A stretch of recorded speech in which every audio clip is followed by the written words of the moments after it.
All right, good evening. Thank you so much for joining us. My name is Bree Hogan. I am the sales manager of Powell's Books here in Portland, Oregon. Tonight, we're excited to welcome Katherine Sharp Landdeck to discuss her new book, The Women with Silver Wings, the inspiring true story of the Women Air Force Service Pilots of World War II. We also have Tracy V. Wilson and Nell Bright joining Katie in conversation this evening. Before we begin, I have a few housekeeping notes. This event is a discussion and followed by a question and answer period. If you have a question for any of the speakers this evening, please submit them using the Q&A button at the bottom of your screen. You can support Katherine and Powell's by purchasing a copy of The Women with Silver Wings at powells.com. I'll post a link to the book in the chat function a few times this evening, so click on the chat button on the bottom of your screen. But please do submit all questions for the Q&A using the Q&A button so that we're sure to see your questions towards the end of the event. This event is being recorded and will be posted on Powell's YouTube channel next week. And you can follow us at powells.com for more information about all of our virtual author events. Kate's new book, The Women with Silver Wings, is the true story of the female aviators who helped the U.S. win World War II, only to be forgotten by the country they served. Katie introduces us to the pilots and the two visionary and methodical leaders who first envisioned sending American women into the air. While not authorized to serve in combat, the WASP helped train male pilots for service abroad and ferried bombers and pursuits across the country. The Women with Silver Wings is a story of leadership, friendship, and a fight for recognition. Katherine Sharp Landdeck is an associate professor of history at Texas Women's University, the home of the WASP archives, a Guggenheim Fellow at the Smithsonian National Air and Space Museum, and a graduate of the University of Tennessee, where she earned her PhD. Katie has received numerous awards for her work on the WASP and has appeared as an expert on NPR's Morning Edition, PBS, and the History Channel. Her work has been published in the Washington Post, The Atlantic, and HuffPost, as well as other academic and aviation publications. Katie is a licensed pilot who flies whenever she can. Joining her tonight in conversation this evening is Nell Bright. Nell Stevenson Bright was a member of the Women's Air Force Service Pilots Class 43W7 and flew B-25s and B-26s, among others, during World War II. After graduating from West Texas A&M University in 1941, Nell learned to fly in Amarillo, Texas.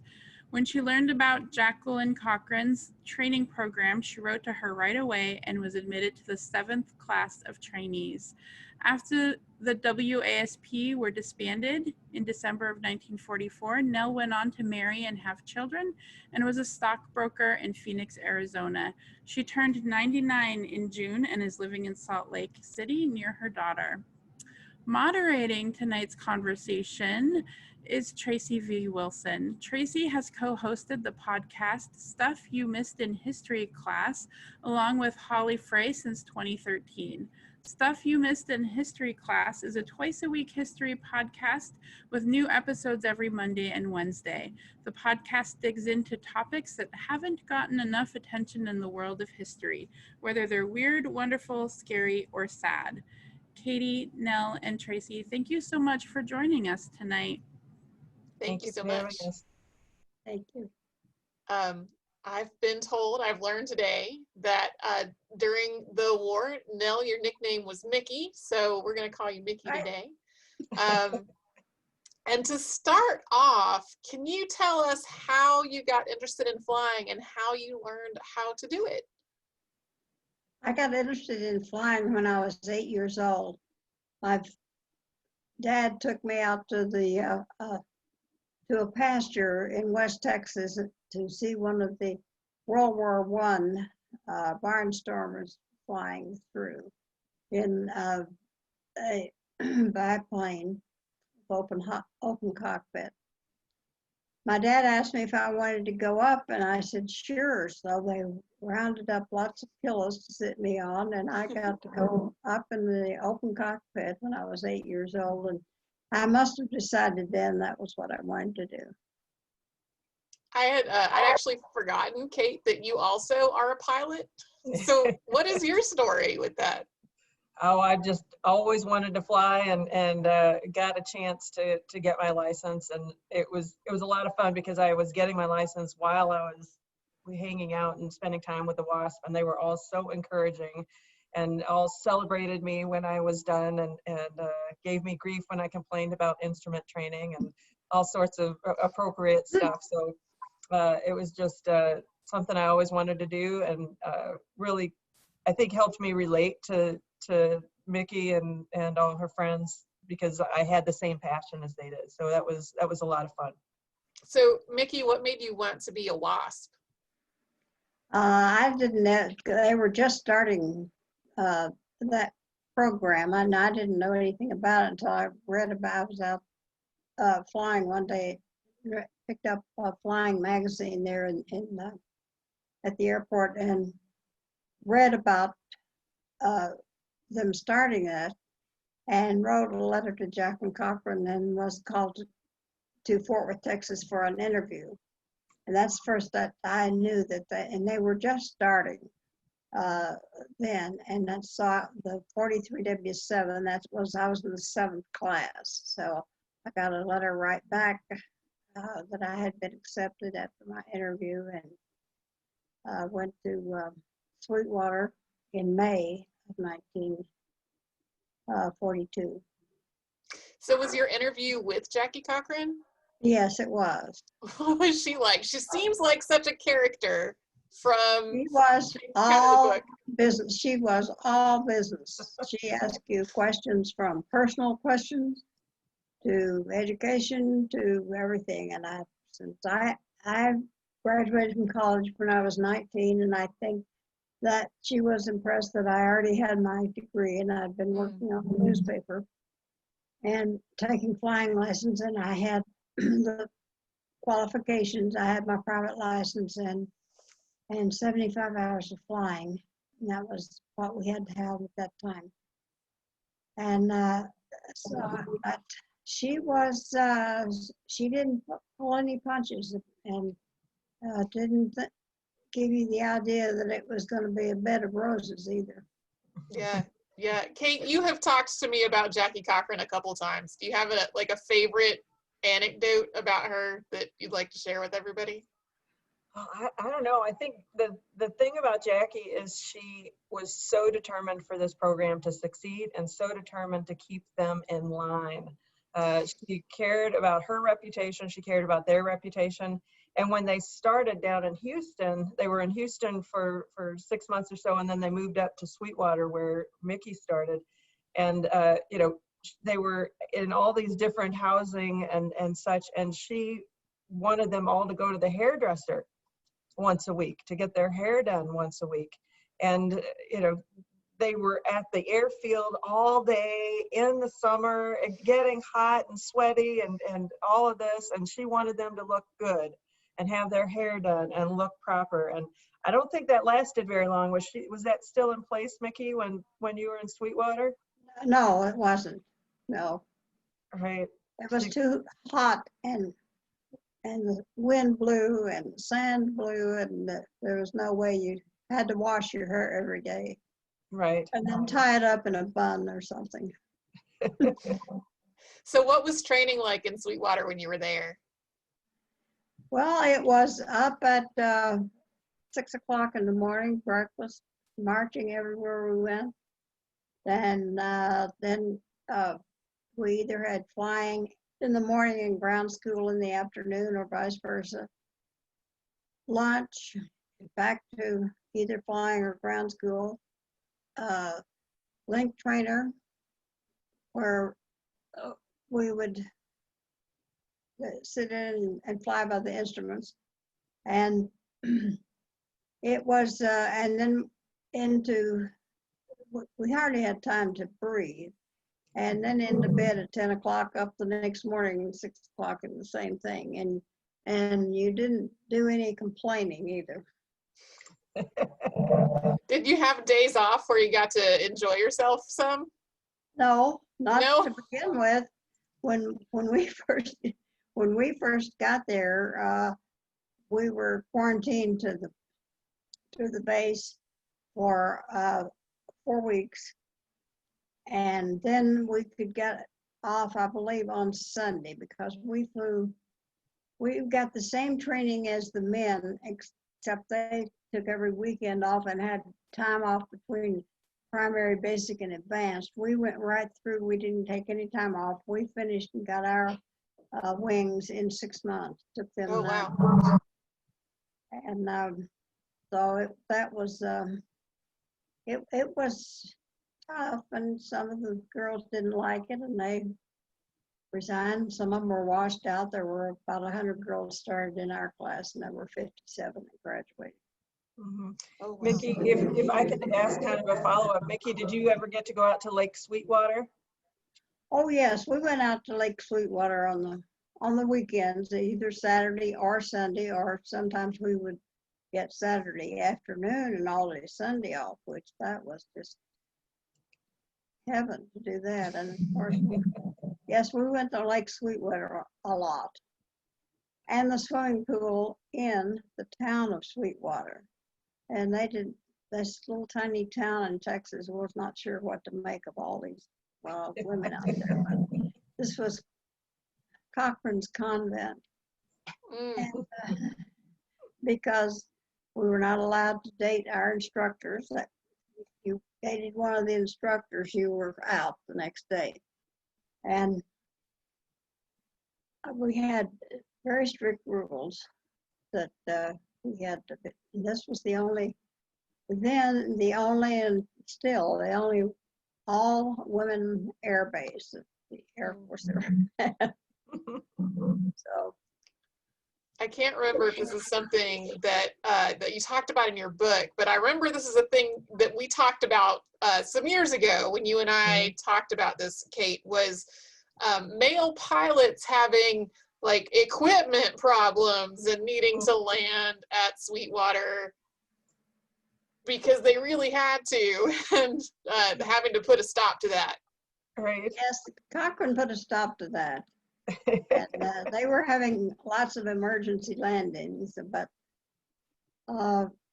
Cochran had a lot of power to do. She was going to take care of her girls, and things she didn't like that was not conducive to the life that we were living and what we were learning to do. She just said, no way. Mm-hmm. Yeah, I think it's so hard, so often we think of World War II veterans and we think of them as adults, and so often they were young. Mickey, you were 21, right? We had to be 21, and then they lowered the age to 18. Right. So think about this. You've got an airfield filled with young women in their early 20s. The average age was something like 24. Our good friend Caddy was, I think, 24 and talked about, how old she was. But there were all these young women on an airfield who liked airplanes and knew about airplanes. And just a short hop over to Abilene and some of the nearby airfields were all these young men who knew about airplanes. And so women like Mickey and the crowd, they were quite the novelty. And the idea of coming in and having this emergency landing to see, is there really an airfield full of all these girls who know about airplanes? They were very popular, and Mickey's quite right. Jackie put her foot down and would not allow it, and that's when they got the nickname Cochran's Convent, because she was not going to let, nobody was going to mess with her girls. One of the things that I thought was really impressive was that so many people learned how to fly the B-25 bomber, which was really one of the most heavily armed planes at the time. Mickey, you trained and learned how to fly one of those. What did you think that was going to be like the first time you saw that plane? Oh, I was very, very excited. When we graduated from our class, the girls had not trained in the in the B-25, and there were 20 of us chosen out of our class to go to B-25 transition school at Mather Field, California, Sacramento, California. And we logged, and we went at the end of November, and we were there until about the middle of February. And during that time, we logged a little over 165 hours in the B-25 and got our first pilot rating and another instrument rating in the B-25. And it was just a fantastic experience. And then we were sent to, and the B-25 was great, still my favorite plane. But then we were sent to a tow target squadron. 10 of us were sent to El Paso, Texas at Biggs Field, and 10 were sent to Riverside, California, to Marshfield. And when we got to Biggs Field, we so the tow target squadron was cleared out at the end of the other end of the main field, because it was a B-24 training place. And we had to report to the main commanding officer. And there were already, I think, 5 WASP there when we got there, but they were housed in the with the nurses. We had our own BOQ in our private room at Mather Field. We weren't too, and we walked in, and our greeting was, after we handed him our military orders, "What are you women doing here? I don't have any place for you." Oh. Well, he said, "You can go down to the enlisted women's barracks." So we very quietly did that when Carolyn Clayton, who was kind of our leader, gave us the look. And so we shut up and didn't say anything. And as soon as we got out of there, Carolyn called Jackie. And Jackie's plane flew into Biggs Field the next morning about 10 o'clock from the East Coast. She must have left early. And by noon that day, we had our own BOQ with a private room. There was one on the field. So that gives you an idea about what kind of power Jackie had to take care of her girls. Kate, you told me earlier that Mickey's stories about Mather Field were some of your favorites. Is there a particular Mather Field story that you'd like to hear? I like all of them, and one of them's not Mickey's, but I know she can tell it about the water tank. And if you want to, that was at El Paso. Was that at El Paso? Yeah. But I can tell you about it. I think everybody would really enjoy that. This was at the 6th Tow Target Squadron, and we were attached to the 3rd Air Force in El Paso, Texas, at Biggs Field. And we had all kinds of different, we flew all kinds of different planes, and we also had all kinds of different missions. So one day we were out, we were flying P-47 on those missions, and the 2 Navy Helldivers, the A-24 and the A-25. And we had done our strafing of the boys when they were on a convoy going out into the desert. They're supposed to get out and hit the dirt and everything. And we were also doing gas missions. Well, one day Caddy was out by herself doing a strafing mission, a gas mission, and it was real gas, and you're supposed to hit the button would gas the troops, and they were supposed to put on their masks. This was like they were in combat. And unbeknownst to Caddy, when she hit the button, the gas thing did not work. And so she was going on her way back. She didn't know it didn't work. So she was on her way back to the base and flew over Texas. They had big water tanks and windmills for the cattle out in the desert.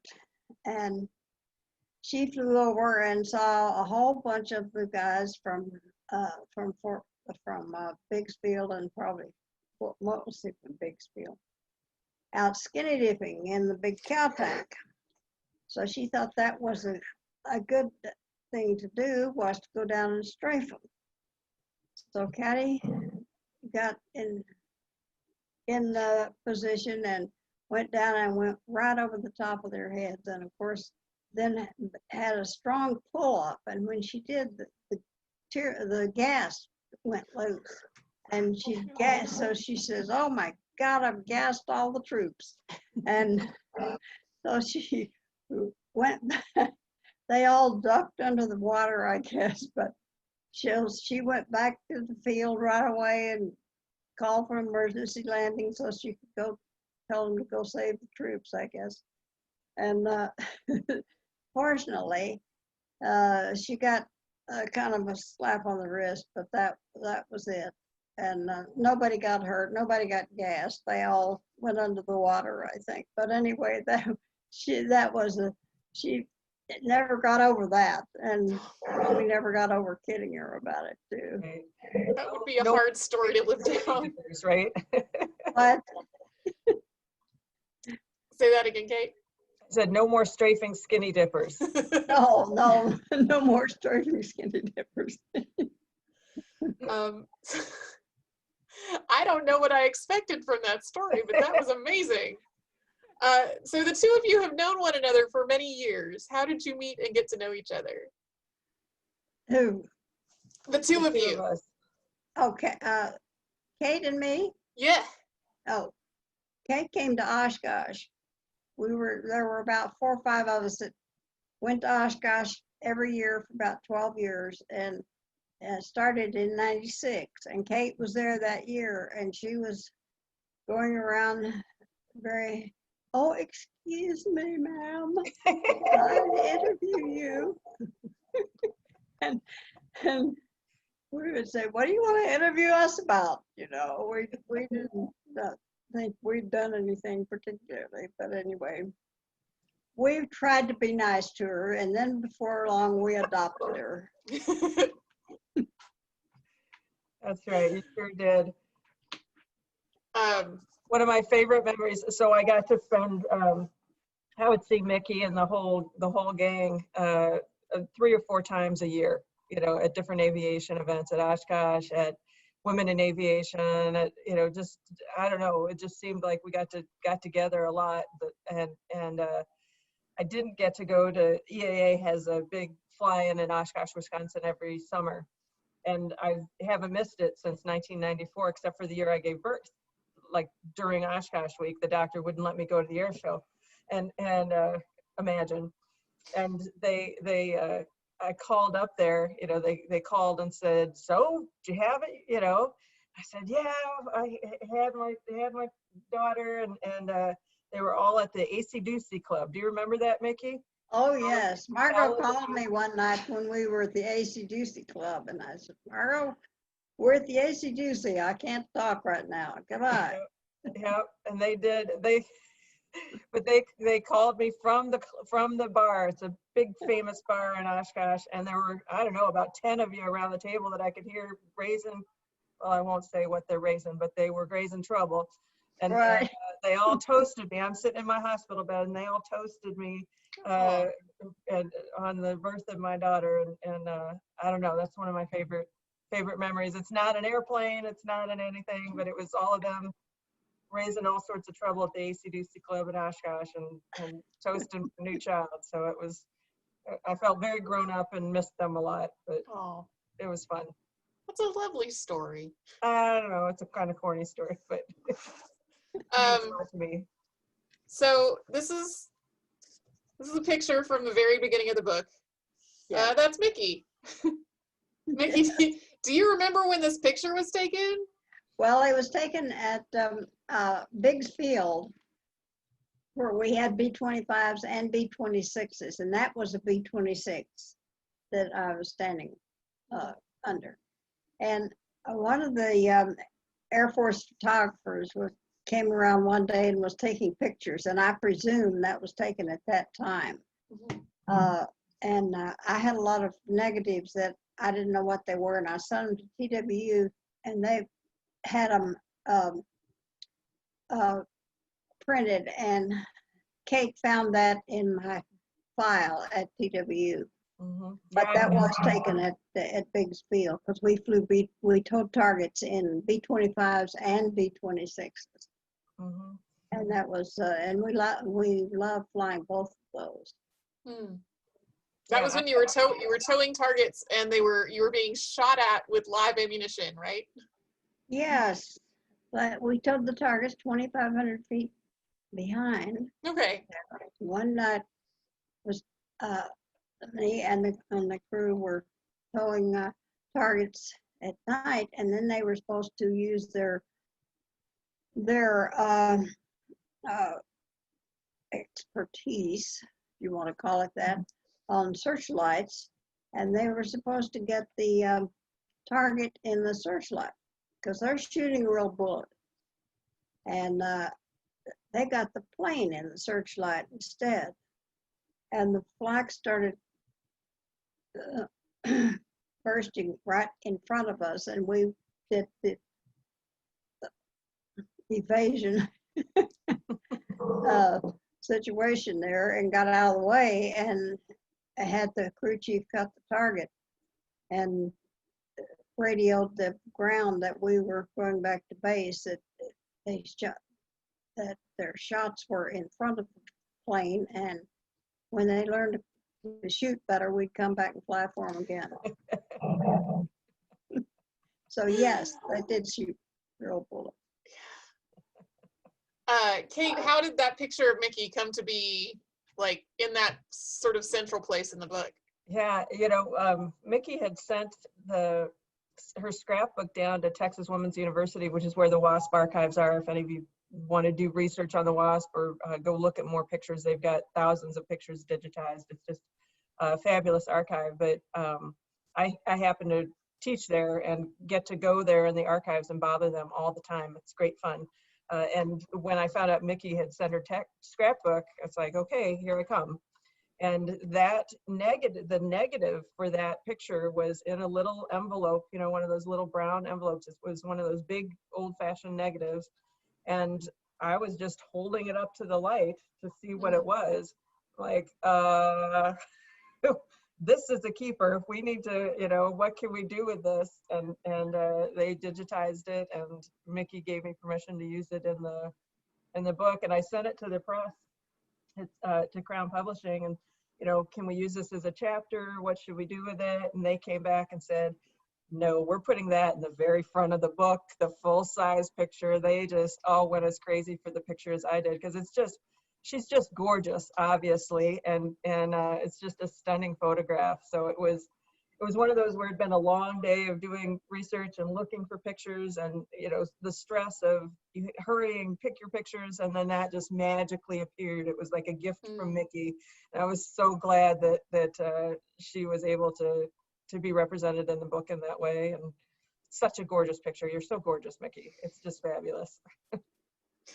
I weighed 102 then. One of the things that I have found challenging sometimes is finding good pictures of historical subjects. And there are so many great pictures of the WASP, and some of that is because they were taking publicity pictures on purpose, and some of them were a little kooky. Like there were some sunbathing pictures for publicity, right? Yes. Was there anything else that you had to do for publicity that kind of made you go, really? I don't know who took those sunbathing pictures. I had my camera down there, and there were a few of those pictures that I took and gave to them. But I don't know who took those, but it was hot, and that was during the summertime that I was there. And the barracks were so hot that many times we took our mattress and put it outside and slept outside on the ground on our mattress. And then go out and sit in the sun the next day, which doesn't make any sense, but we were 21 years old, you know. So. But you were from West Texas. It didn't bother you quite as much, did it? Right. So, Mickey, Kate has told me that you have read the book. Yes. Was there a favorite part of the book for you that you read, or was there anything in the book that you read that that surprised you that maybe you had forgotten or didn't know about before? Yeah, well, that picture surprised me. They said they had a picture, and I said, okay, go ahead. I had no idea that that was it. I thought her book was just excellent. Now, I don't have any favorite part of it. The whole book is my favorite. And I'm living in assisted living now, and I had a little 18-year-old CNA come into my room the other day. She's in college there. I did not know that, didn't really know her very well, but she had heard about the book, and she's interested in history. And she came in and said, I want you to know that I finished your friend's book and the book about the WASP, and it was wonderful. And I'm studying history, and this is a wonderful history book for me. So I thought that was really good. Thank you so much. But I just thought that I didn't have any. I enjoyed the notes in the back too. That was very good. I slipped a lot in. My publisher was very nice with those notes in the back. I had to cut and cut and cut. And so sometimes I would just cut and put them in a footnote in the back. Don't tell them. But I would put in a note in the back. And so there's a lot of stories that I got in the back. Great. Kate, you mentioned to me, I'm sorry. That's okay. You mentioned to me that one of the hardest things about this book was that there's so much. You did so many interviews, you did so many research. There's just a lot of stuff that had to be left out because there's not room for everything. Is there anything that you really wish you could have kept in that you would like to share with us? Yeah, there's whole people that had to kind of be trimmed. Mickey's not in the text very much, and our good friend Carol, who started me down this path, had to be trimmed. There were just so many stories to tell that I tried to kind of weave everybody's story in. There was a great story because Mickey went to the WASP with one of her best friends, right? You had grown up together. And then I had in the book the story of when you left training in the car and the cop. You want to share that story, Mickey? Because it was so fun. When we left that training and when you left Sweetwater, when you guys tell her about Leela, and when do you remember you guys left Sweetwater and were driving to your base and the cops came chasing after you? Oh, yes. Yeah, I thought that was one you were talking about. We didn't get the orders to go to B-25 transition school.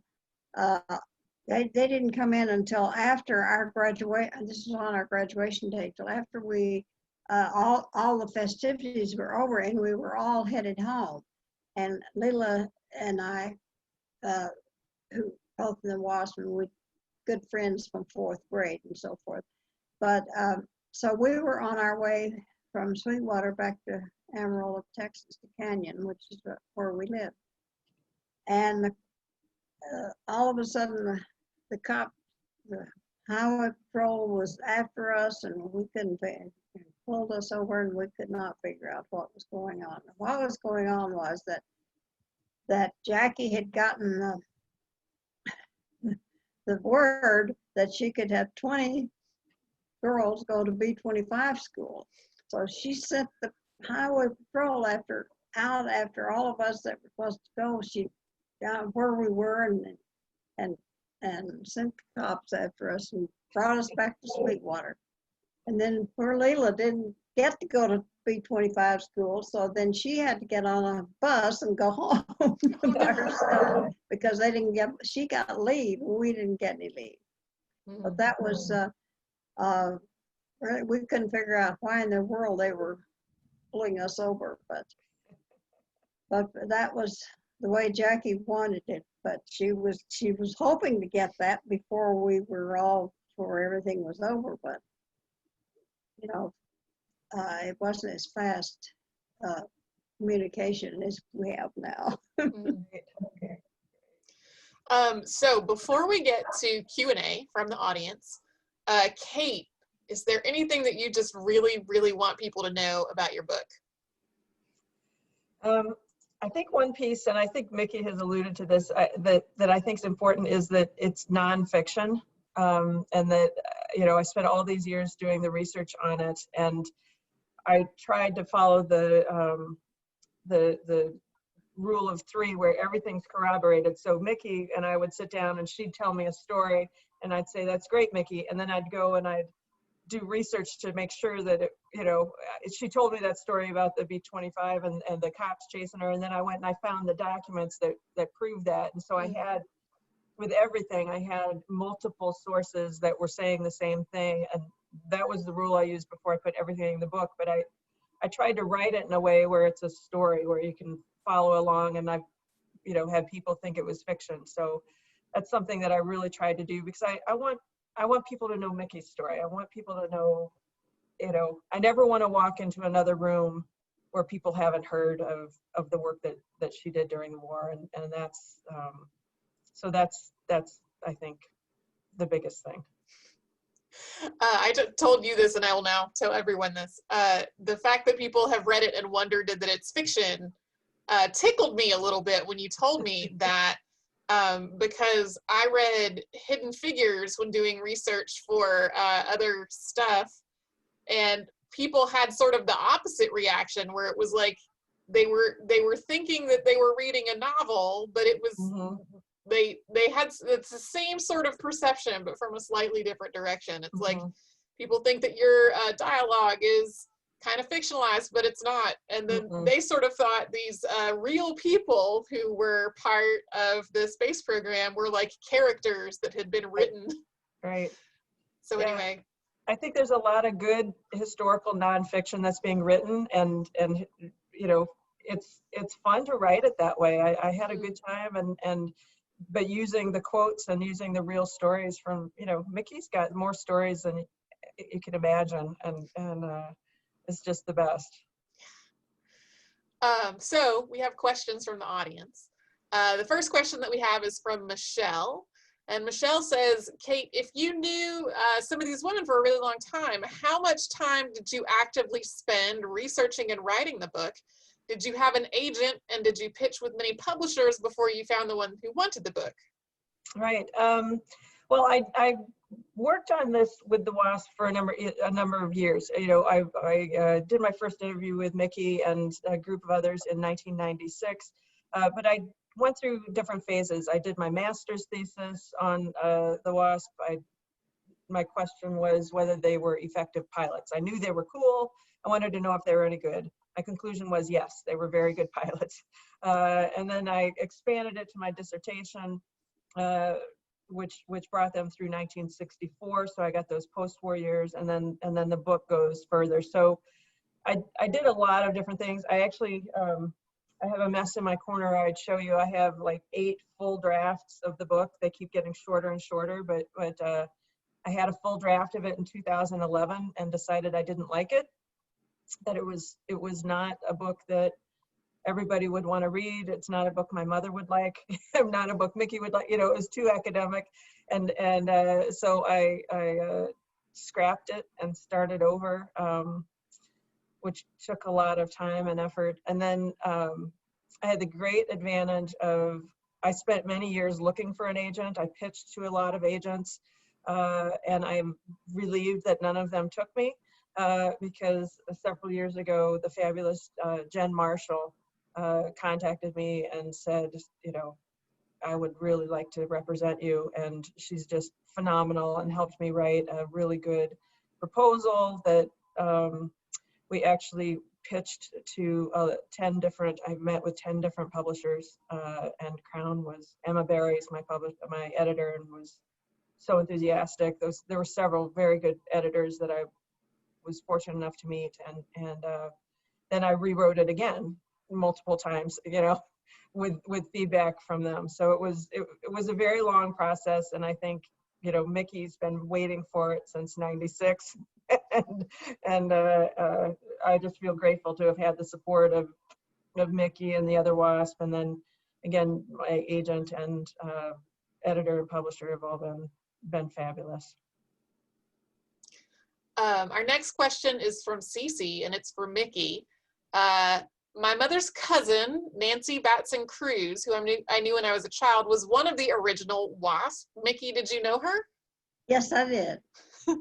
Do you have any stories about Nancy you can share? No, I didn't know her very well, but she was from my area of the country, North Texas and Amarillo, and I did. I mostly knew of her. I mean, I had met her, but she was in one of the first classes. I think 1 or 2 or 3 class, and so we had met them and I knew of her and had met her several times and talked to her, but I didn't know her very well, but I knew what. Yeah. Okay. Art asks whether the WASP got formation training. Yes, we did. Also, can you explain the transition training to the new types of single seat fighters? I don't know what that means. I don't know exactly what they took. It was mostly the women that were in the ferry command. I was not in the ferry command, but I mean that's where they were stationed. But we were stationed at different and flew different things. But they did have a fighter. Some of the girls went to pursuit school, doing the. We had at our at Biggs Field, we had the single engine. We had the P-47, and we had the Navy Helldivers. I told you A-24, and the Curtiss Helldiver A-25, which are all 3 considered fighter planes. And we all checked out in those, but they were single cockpit, single engine, and single cockpit. We read the book and talked to our commanding officer from the tower and checked out by ourselves. And then just got our flying time in it. But we did a lot of studying before we took it off. A lot of taxiing around, had a regular schedule of what you did. Yeah. So, but a lot of the girls did go to, because they could arrive at the factory and not know until they got there what plane they were going to ferry. They could ferry an open cockpit Stearman, or they might have a P-51 that they needed to take the ferry someplace, or whatever, or a twin engine. So they had to be able to fly whatever needed to be taken to the bases. And this is something where Mickey's a great example of. Each class had a different experience, where the earlier classes of trainees were not given formation training at all, and the ferry pilots flying you're talking about. Formation flying, yep. Yeah. And the ferry pilots were not allowed to do formation flying, where they fly together. Many of them did, but they weren't allowed to. And then the idea of those pursuit planes, which are, as Mickey said, single cockpit and single engine. Most of them, there were a few that were 2 engines, but they were literally given the orders and told to fly them. There's a great story that I include in the book that I love, of Teresa James, who goes to California and is assigned to fly a P-51. She's like, I've never flown a P-51 before. And they say, well, go out and try it.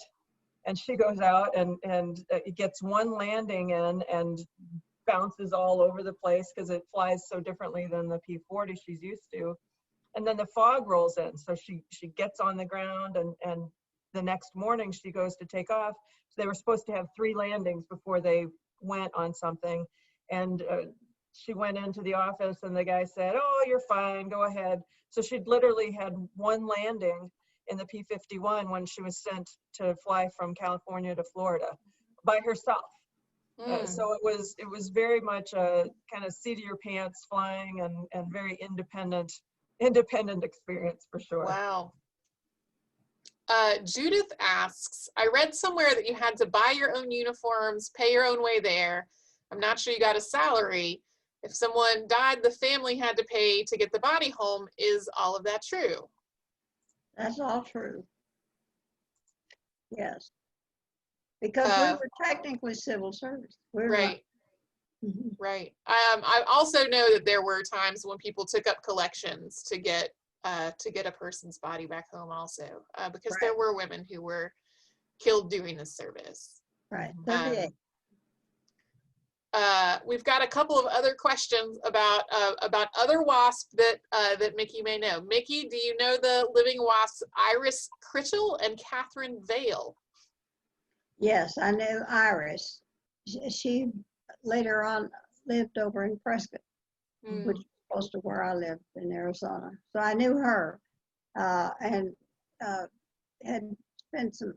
This was in later life that I met her actually, and got to know her. And I did not know the other one. Elizabeth also says that Elizabeth's grandmother was a WASP, Maureen Moe Miller, who was in 44W4. No, when we left, we never went back except to instrument school. So we didn't know the girls in the other classes. And then we started meeting them when we started having reunions in the early 60s.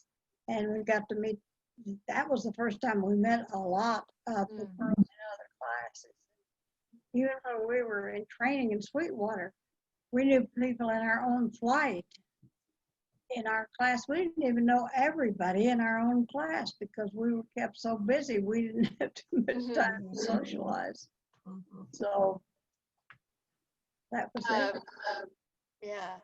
So Mimi asks, there's a story that the men were afraid to fly the B-29 because it had developed a reputation for being a pilot killer because of engine issues. So the WASP started flying them, and the guys shaped up pretty quickly.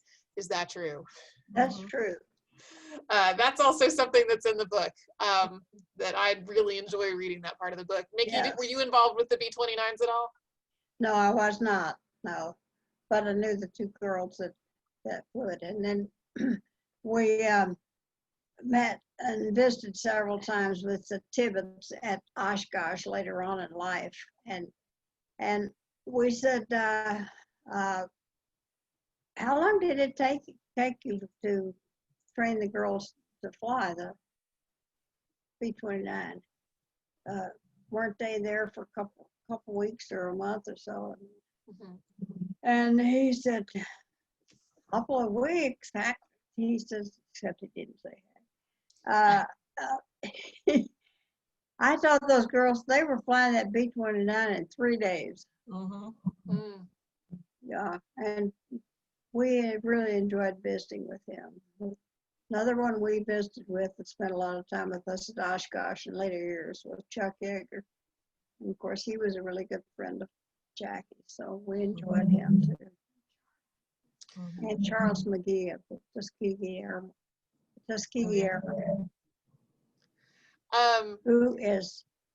who beat me to 100. He's already So Charles McGee was, if anybody saw the last Super Bowl, Yes. he was the Tuskegee Airman that flipped the coin at the last Super Bowl. He flipped the coin and has been doing a lot of public work and was just made a brigadier general, I think. Yes. He served in World War II as a Tuskegee Airman, and then in Korea, and then in Vietnam as well as a pilot and all three. And he is still going strong. He is, and he's a very sweet man. He was 100 years old about 3 or 4 months ago. Tamara, or possibly Tamara, I know people who say that name each of those ways, asks, what is Kate's most memorable moment during her time spent with Teresa James? Oh, that's a good one. So Teresa James is one of the neatest characters of a person that I've ever met. A character. You knew Teresa, right? You knew Yeah. Jamesy. And you know, I think the time I spent with her, we did our interview and we got interrupted about 6 times. We were at a hotel in Orlando at a Women in Aviation event, kept getting interrupted by people bringing us drinks and different things like that. And I had on a t-shirt that had, 10 things women can do in aviation. And it was a very dirty joke kind of thing that one of the chapters at Women in Aviation had come up with. And it was kind of dirty jokey stuff. And she laughed so hard and made me write down these top 10 things women in aviation can do, very snarky and sexy and all of this stuff, and just wouldn't stop laughing. And it was just a silly thing, here she was in her 80s and just as hilarious. And she was so funny. She was so funny. Mickey, what stories do you have of Teresa? Anything? Well, I didn't meet Teresa until later in life, too, and I met her at one of the WAI things too, and it was just such a so interesting and such a wonderful experience getting acquainted with her. Mm-hmm. And I thought she was a perfect one for you to pick out to follow her story clear through to the end. And because it was a very interesting story, and she was always the life of the party and a real cut up and dressing in different things that you wouldn't believe, and things like that, to where you didn't see that really serious side of her. Mm-hmm. She was a very good pilot, and she was just really a neat person. She was. Yeah. Thank you for saying that. She was, I followed a few women all the way through the book, kind of to help tell everyone else's story. Mm-hmm. We followed them, and Teresa was a no-brainer. She flew in the 30s, and she was one of the first pilots and had such a great personal story. And she really was instrumental in the WASP getting their veterans benefits in the 70s. Oh, she was. That's right. Yeah. And such an amazing personality. And I wish I'd known her better. She didn't attend as many events as some of them, but she was very special. Hi, Tamara. Barry Goldwater was a friend of ours in Arizona, and of course he's the one that helped get our veteran status. And I was working at the time, could not go to Washington, D.C., but I had my 201 file, which I don't know how. When we left El Paso and were deactivated, the guys in the office said, "What do you girls want to do? Here's your files. What do you want to do with them?" And they would have just dumped them in the wastebasket. And we said, "We want them." So they gave all of us that went out of El Paso our 201 files. I don't think they were supposed to do that. But they did. And Barry couldn't believe I had my 201 file. So he used it because I had all my orders and everything else. It showed that we were under military discipline and everything. Mm-hmm. Beverly just gave that to you. Beverly asks if you knew any WASP who were American Indian. I know there were at least one, right? At least one indigenous member of the WASP. Rexy, you knew Lola Rex wrote, didn't you? Well, yeah, I didn't realize she was Indian. Yeah, she was from South Dakota. I learn something every day. Mm-hmm. Oh yes, we called her. What did we call her? Sexy Rexy. Yeah, right. I knew we had a name, but we had a name for everybody. Bird Legs. Mm-hmm. One of our friends. I'm seeing if we can tick through all the remaining questions before we run out of time. Mimi asks if you've done a video interview with Mickey or any of the other WASP for the Veterans History Project that the Smithsonian is sponsoring. Yeah, have you done one of those, Mickey? I did one years ago, mm-hmm. but and let me see. Have I done that? I don't think I've done it this time. Yeah, Texas Women's University has the WASP archives, and they've done hundreds and hundreds of interviews with the WASP. Most of them were done before the age A long time of ago. videos. Yeah, I mean, I actually was making a joke. I had my tape recorder that I used when I started my interviews, but TW digitized my interviews, thank goodness. And Nancy Parrish is a daughter of a WASP, and she did a lot of video interviews. Yes, and then she places like EAA has done interviews of the WASP, and I know that WIMSA, Women in Military Service of America, has done a lot. So, but that's something that, you know, we're just behind the curve when we did most of the interviews with the WASP when they're in their, you know, in their early 70s. You know, it was on tape recorders, but it was a fancy tape recorder. You could slow it up and turn it down, and it had a good microphone, and you know. Yeah. I did an interview with Nancy. That's good. And then she sent me a copy of it. That's good. But Texas Women's University has literally hundreds of interviews with WASP over the years, so it's been a great resource. Charles has asked if the WASP were awarded any service medals. Yes, we were. We were in 2009. We were awarded actually the service was the Congressional Gold Medal, not Medal of Honor, Congressional Gold Medal. A lot of people have made a mistake and said medal, but that's a whole different thing. And for our service, and we had a big presentation in Washington D.C. in April of 2010, I believe it was. And so finally, we were recognized. They thought there would be about 200 people there, and they had a little room set aside for it, and over 2,000 people showed up and kind of overwhelmed Washington D.C. I think it was very fun. It was great, and we were really pleased. And they did get service medals. You got some medals right after the war, Yeah, and then in the 1970s, after 1978, they got we got the service medals. service medals for their service during World War II. Right. So it was much delayed, but they did get those World War II service medals as well. Right. Since we're, I think, at the end of our time, I wanted to ask that question that somebody sent in ahead of time, which is that the WASP have really been your inspiration for writing about them, and many of them have passed on.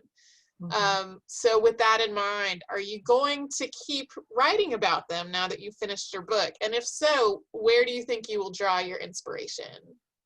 Well, I think we read this earlier, and I teared up, and I thought I wouldn't now, and I am again. This is why I left it for last. I know, because I thought it might have that effect. You know, Mickey and Carol and Caddy and Dawn and, you know, Birdlegs and BJ and all of them have been my friends for so long. And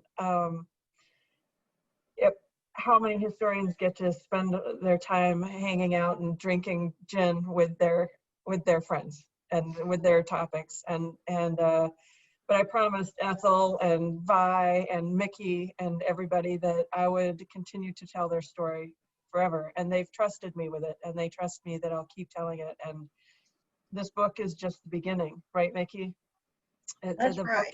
The book is just the beginning, and I will tell this story until I never walk into another room where nobody's heard of them. And there are a lot of young people reading this book. I have just found out from the young people that work at the assisted living place where I am, that a lot of young people are reading it.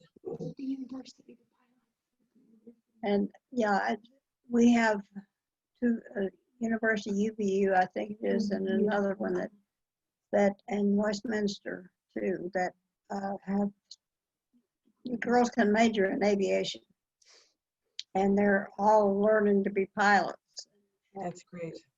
And Carol Kane sent me a letter from an 18-year-old that was just learning to fly and wanted to hear from a WASP, and so she has written me a couple of letters, which is really, she's down in Texas in the hill country, which is kind of a hard place to grow up and want to fly, you know. Well, I will continue to tell their story forever as long as I can, and I've promised Mickey that, and I promise her that again today. And I just love you, Mickey. Thank you for being here today. Well, It thank means you the for world to doing me. such a wonderful job on the book, because it Thank you. really has been an inspiration to a lot of people, Kate. Thank you, And my friend. it's just been a wonderful time being your friend and seeing you grow up. Thank you, Mickey. Love you. Thank you. Well, Thanks, this has Tracy. been such a really delightful event, and lots of people are sharing in the comments how appreciative they found the event and how wonderful it is. So thank you to Nell for sharing your stories with us and for working with Kate to tell the story and write this book. It's been such a lovely evening. I'm so happy. On behalf of Powell's, I just want to thank Nell, Kate, and Tracy for joining us, and all of you for logging in. You can purchase a copy of the book on our website at powells.com. Have a good night. Thank you. Thank you. Bye-bye. Bye-bye. Bye. Thank you. Thank you. Bye.